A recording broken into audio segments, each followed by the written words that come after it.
नमस्कार मैत्रिणींनो, मी मीनाक्षी तुम्हा सर्वांचं स्वागत करते माझ्या मीनाक्षी अँड सन्स या यूट्यूब चॅनलमध्ये. सध्या दिवाळीच्या फराळाची तयारी सर्वत्र सुरू आहे. माता लक्ष्मीला प्रिय असे बरेचसे फराळाचे साहित्य घरोघरी बनवले जात आहेत. त्यापैकीच अनारसे हे माता लक्ष्मीला खूप प्रिय आहे. हे आपण कसे बनवायचे ते बघणार आहोत. तर अनारसे बनवण्यासाठी लागणारे साहित्य म्हणजे 50 ग्रॅम तीळ, कोमट दूध, अर्धी वाटी तूप, 50 ग्रॅम खसखस, अर्धा किलो गूळ, 1 किलो रेशनचे तांदूळ आणि तळणासाठी लागणारं तेल. तर आता हे जे तांदूळ आहेत हे आपल्याला रेशनचेच घ्यायचे आहेत. रेशनचे यासाठी की त्याच्यानेच अनारसे हे नरम किंवा मऊ असे बनवले जातात. दुसरे आपल्याला चिनोर व बासमती वगैरे असा कुठलाही प्रकार घ्यायचा नाही आहे. तर या तांदळाला आपल्याला चांगल्या 5-7 वेळेस धुवून घ्यायचा आहे. व्यवस्थित त्यातला स्टार्च हा निघाला पाहिजे. एकदाचा तो धुतला की पुन्हा त्यात हात टाकायचा नाही आहे. तो धुतल्यानंतर त्याच्यावरती पाणी 1 इंच एवढं वरती पाणी बुडेल, तांदूळ बुडून राहतील एवढं पाणी आपल्याला घ्यायचं आहे आणि ते 3 दिवस ठेवायचं आहे. पण दररोज ज्या वेळेस आपण तांदूळ भिजवले त्याच वेळेस दुसऱ्या दिवशी तिसऱ्या दिवशी ते पाणी बदलत जायचं आहे. पाणी बदलवताना एक गोष्ट मात्र लक्षात ठेवायची की त्यात हात टाकायचा नाही आहे. फक्त पाणी निथळून घ्यायचं, पुन्हा टाकायचं, पुन्हा निथळून घ्यायचं, असं 4-5 वेळेस बदलून घ्यायचं आहे. 3 दिवस हे आपल्याला पाण्यात ठेवायचे आहेत. आता तुम्ही बघू शकता की हे 3 दिवस पाण्यात ठेवलेले तांदूळ आहेत. आता यांना आपण एका गाळणीमध्ये काढून घेणार आहे. आता मी ही छोटीशी गाळणी घेतली आणि त्याच्यावर हा कॉटनचा कापड अंथरलेला आहे. या कापडावर जो तांदूळ आहे धुतलेला आपला त्याला काढायचा आहे, जेणेकरून पाणी पूर्ण निथळून येईल. हे पाणी काढल्यानंतर त्याला जास्त वेळ त्या डालकीमध्ये किंवा गाळणीमध्ये राहू द्यायचं नाही आहे. त्याला लगेच मिक्सरमध्ये काढून ग्राइंड करून घ्यायचं आहे. तर मी हे काढल्यानंतर थोडं थोडं करून त्याला मिक्सरमधून काढून घेतलेलं आहे. तुम्ही हे बघू शकता.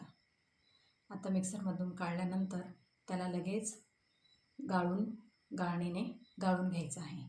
आता हे गाळणीने गाळलेलं एवढं पीठ आपलं तांदळाचं तयार आहे. तुम्ही जेवढं पटकन त्याला गाळणीमध्ये काढल्यानंतर मिक्सरमध्ये काढाल तेवढं चांगलं राहील, कारण वरचा जो चोथा आहे तो खूप कमी निघेल.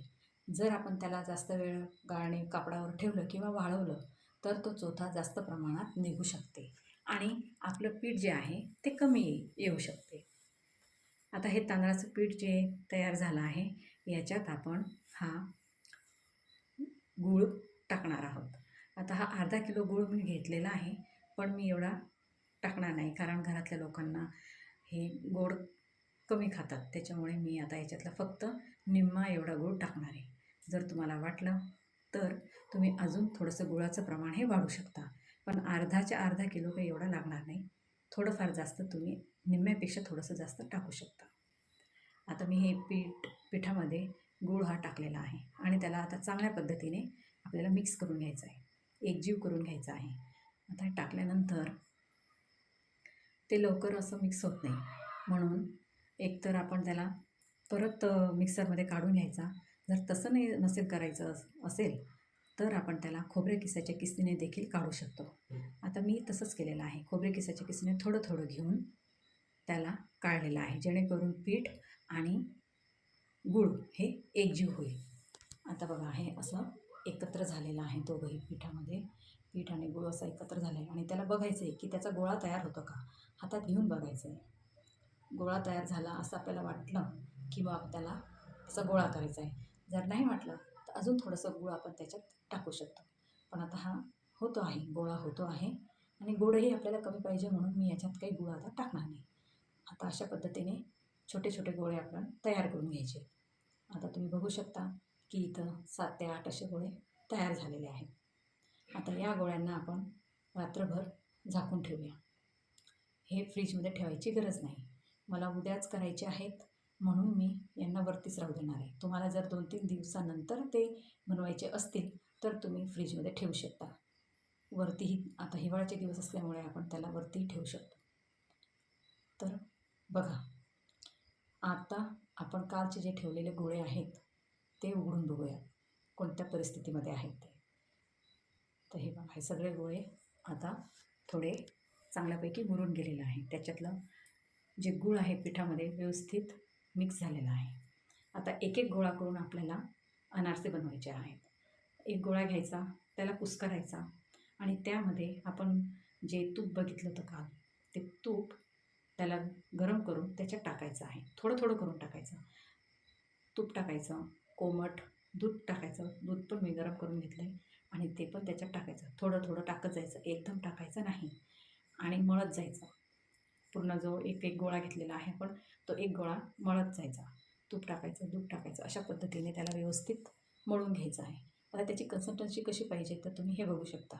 या पद्धतीचा गोळा तो तयार व्हायला पाहिजे की ताटात ठेवल्यानंतर थोडासा तो पसरला गेला पाहिजे. खूपच जास्त त्याला पातळही करायचं नाही आणि खूपच जास्त त्याला घट्टही ठेवायचं नाही. अनारसे आपले बनले गेले पाहिजे अशा परिस्थितीत तसा तो गोळा तयार झाला पाहिजे. जर आपण घट्ट ठेवलं तर अनारसे फुटतील, तडे जातील आणि जास्त पातळ केलं तर ते कडक होऊ शकतं. तर बघा, आता यामध्ये अशा या एका गोळ्याचे छोटे छोटे गोटे आपण तयार करून घेतले आहे. आता आपण त्यांना थापून घेणार आहोत. एक परातीमध्ये आपण ट्रेस पेपर म्हणा किंवा मग कोरा पेज म्हणा घेऊन तीळ आणि खसखस मिक्स करून समप्रमाणात घ्यायचं आहे. माझ्याकडे कोरा पेपर नव्हता म्हणून मी न्यूजपेपर घेतलेला आहे. तर आता या ठिकाणी दोघंही मी सारख्या प्रमाणात मिक्स करून घेतलं आहे, तीळ आणि खसखस. आता यावर आपल्याला अनारसे थापून घ्यायचे आहेत.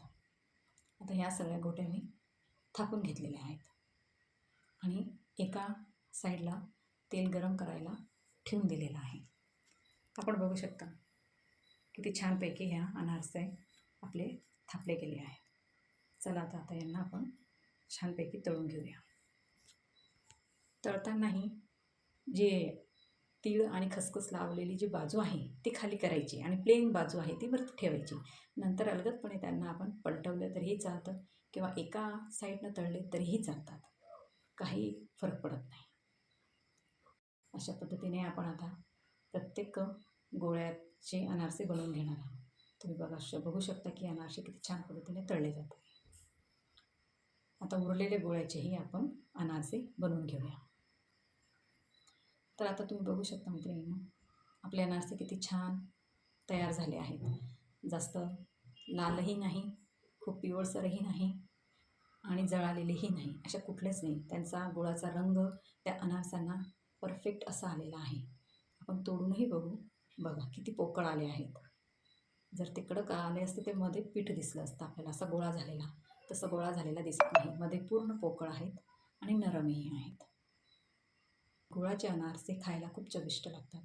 एकदा ही रेसिपी तुम्ही नक्की ट्राय करून बघा. नवीन नवीन रेसिपी तुम्ही बनवा, खा, निरोगी राहा, आनंदी राहा आणि माझ्या चॅनलला सबस्क्राईब करा.